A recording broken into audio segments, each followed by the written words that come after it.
आज की कहानी बहुत ही ज़्यादा डरावनी है, जिसको सुनने के बाद आपके रोंगटे खड़े होने वाली हैं। और ये कहानी एकदम सच्ची है, जो कि कहानी मेरी खुद की है, जिसको सुनाते वक्त हमें बहुत ज़्यादा डर लग रहा है। तो चलिए कहानी की शुरुआत करते हैं। ये बात है कुछ दिन पहले की, जब हम और हमारे दो दोस्त एक ट्रिप से घर की ओर वापस लौट रहे थे।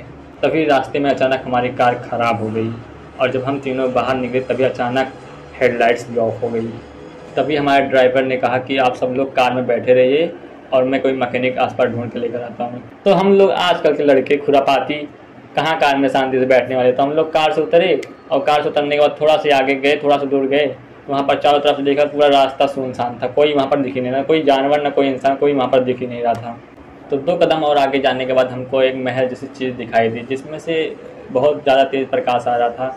तो हम लोगों ने सोचा कि या तो कोई महल होगा या तो कोई घर वर होगा।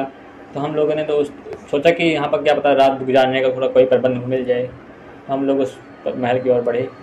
तो हम लोग उस महल की ओर चल दिए, और उस महल के सामने पहुँचने पर दिखा कि वो कोई महल नहीं था, बल्कि एक खंडहर था, और वहाँ पर कोई लाइट्स भी नहीं जल रही थी। तो हम तीनों को उस खंडहर का दरवाज़ा दिखाई दिया।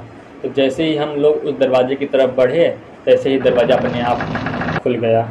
तो हम लोग जब उस महल में प्रवेश किए, तो वो जो खंडहर था वो बाहर से जितना खंडर दिख रहा था, वो अंदर से उतना ही आलीशान और सुंदर दिख रहा था। तो हम लोगों ने सोचा कि यहाँ पर कोई ना कोई तो रहता होगा, क्योंकि इतना आलीशान महल कोई छोड़ के तो जाएगा नहीं। तो हम तीनों ने एक साथ आवाज़ लगाई, लेकिन वहाँ से कोई रिप्लाई आया ही नहीं, कोई भी जवाब नहीं आया।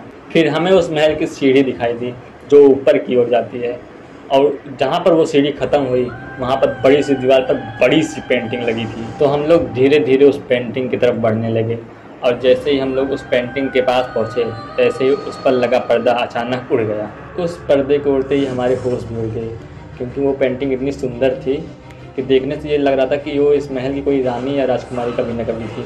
फिर हम लोग को लगा कि हमारे पीछे कोई खड़ा है। जैसे ही हम लोग पीछे घूमे, देखा वहाँ पर कोई था ही नहीं। तो हम लोग जैसे ही पेंटिंग की तरफ वापस घूमे, तो देखा कि वहाँ पर कोई पेंटिंग थी ही नहीं। इतना सब देखने के बाद हम तीनों के पसीने छूट गए, और हम तीनों ने डिसाइड किया चलो इस हवेली से बाहर जाते हैं, क्योंकि ये हवेली ठीक नहीं लगती है। और हम लोग इस हवेली से नीचे आ ही रहे थे कि अचानक ऊपर रखा एक झूमर नीचे की ओर गिरा। इतना सब देखने के बाद हमारे तो होश उड़ गए।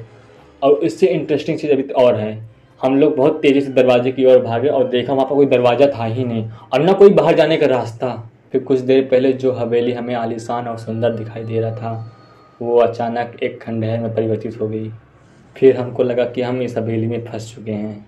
तभी हम में से एक ने कहा कि शायद अब हम मरने वाले हैं, क्योंकि ना उस हवेली में कोई खिड़की, ना कोई दरवाज़ा, और तो और ना कोई बाहर जाने का रास्ता दिख रहा था।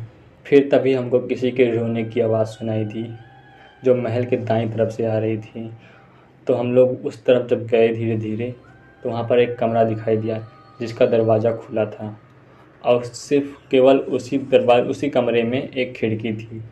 तो हम लोग को थोड़ा सा हम लोग हिम्मत करे उस तरफ बढ़ने के लिए आगे बढ़ रहे थे। जैसे उस कमरे में गए, अचानक दरवाज़ा बंद हो गया, और तो और हम तीनों उस कमरे में फंस गए थे। और बाहर जाने का सिर्फ 2 ही रास्ता था, या तो होता है दरवाज़ा या तो होता है खिड़की। दरवाज़ा तो बंद हो चुका था, तो बची खिड़की। तो हम लोग खिड़की की तरफ बढ़े, और जैसे ही खिड़की को खोला, तो बाहर झाँक के देखा कि वहाँ पर एकदम बहुत बड़ी खाई थी, और जिसको देखने से ऐसा लग रहा था कि वहाँ पर अगर जाने की मतलब मौत से सामना करना उस खिड़की से बाहर जाने का। तो हम लोग कमरे से बाहर कैसे निकले, आखिर कौन थी वो औरत जिसके रोने की आवाज़ हमें सुनाई दे रही थी। तो इसके आगे कहानी के बारे में मैं अगली वीडियो में बात करूँगा। तब तक के लिए वीडियो को लाइक करना और चैनल को सब्सक्राइब करना।